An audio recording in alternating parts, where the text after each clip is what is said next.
13वां अध्याय। ऋषि बोले, हे राजन, इस प्रकार मैंने देवी जी का उत्तम महात्म्य तुम्हें कह सुनाया। जिसने इस जगत को धारण कर रखा है वह इस प्रकार के अप्रभाव वाली है। वह देवी विद्या उत्पन्न करती है, उसे भगवान विष्णु की माया नहीं। हे राजन, तुमको इस वैश्य को तथा और भी विवेकवान जनों को मोहित कर दिया है। यह पहले भी मोहित थे, फिर आगे भी मोहित होंगे। इसलिए हे महाराज, तुम उसी परमेश्वरी की शरण में जाओ, क्योंकि वही देवी इस प्रकार आधारित होकर मनुष्य को भोग, स्वर्ग और एवं मोक्षादि प्रदान किया करती हैं। मार्कंडेय जी बोले, इस प्रकार ऋषि के वचन सुनकर उस राजा सूरथ ने प्रशस्त व्रतों का पालन करने वाले महाभाग मेघा महर्षि जी को प्रणाम किया। वह राजा, जो ममतादायक राज्य के छिन जाने पर बहुत ही खिन्न हो चुका था, तुरंत ही तप करने चला गया है। हे महामुनि, यह वैश्य भी तप करने चला गया। अंबिका के दर्शन के लिए नदी के किनारे बैठकर तपस्या करने लगे। वह वैश्य देवी जी का परम उत्तम सूक्त का जप करने लगा। इस प्रकार उन दोनों ने देवी आराधना के लिए नदी के किनारे मृतिका से देवी जी की मूर्ति बनाई। फिर पुष्प, दीप, फूल, दीप, धूप, धवन, तर्पण आदि से धीरे धीरे आहार थोड़ा करते हुए निराहार होकर एकाग्रता से देवी जी में मन लगाकर एक चित्त होकर देवी जी की आराधना करने लगे। उन दोनों ने बलि प्रदान के समय अपने अंगों के रुधिर का मोक्षोपक्षण किया। इसी प्रकार संयम पूर्वक 3 वर्ष पर्यंत आराधना करते रहे।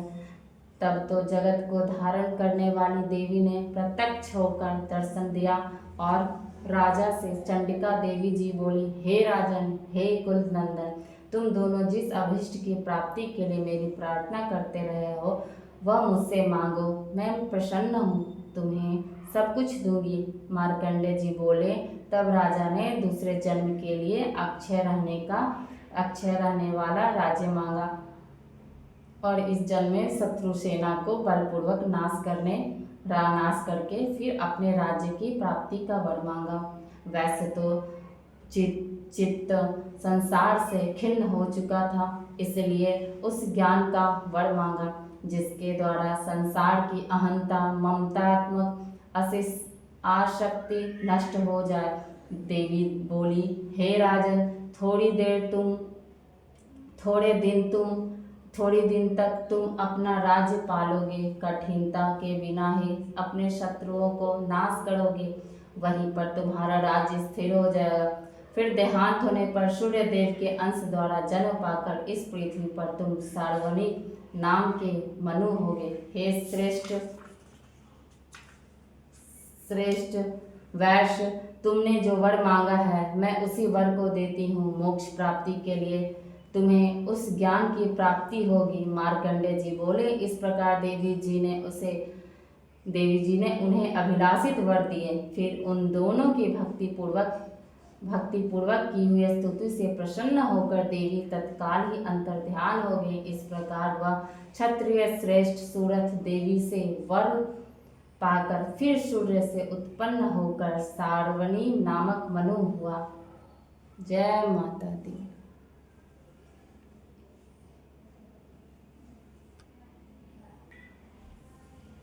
सिद्ध कुंजिका स्तोत्र। भगवान शंकर ने पार्वती जी से कहा, हे देवी, मैं उस उत्तम कुंजिका स्त्रोत का वर्णन करता हूँ जिस कुंजिका स्त्रोत के प्रभाव से ही चंडी दुर्गा पाठ का पूर्ण फल प्राप्त होता है।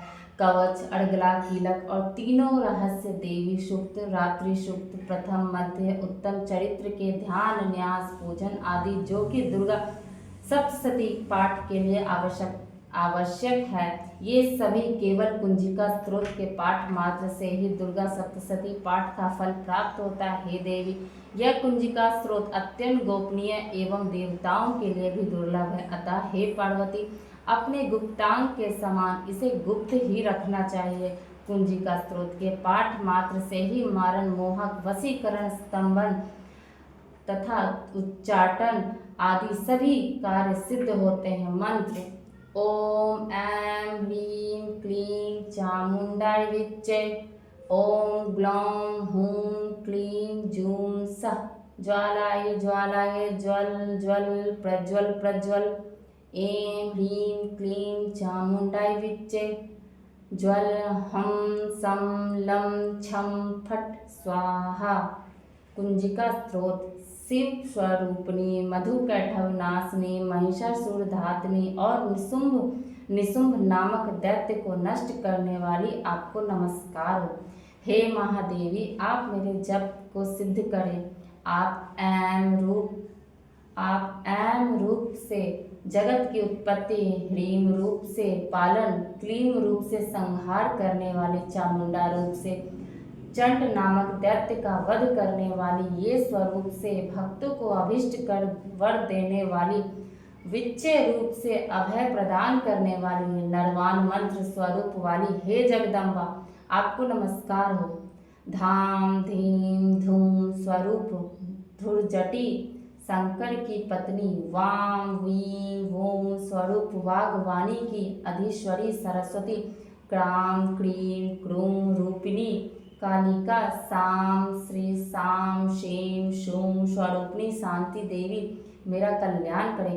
हूं हूं स्वरूप वाली हुंकार रूपिणी देवी, जम जम जम रूपिणी जम्भनादिनी देवी तथा भ्राम भ्रीं भ्रूं स्वरूप वाली भैरवी भद्रा तथा भवानी, आपको बारंबार नमस्कार है।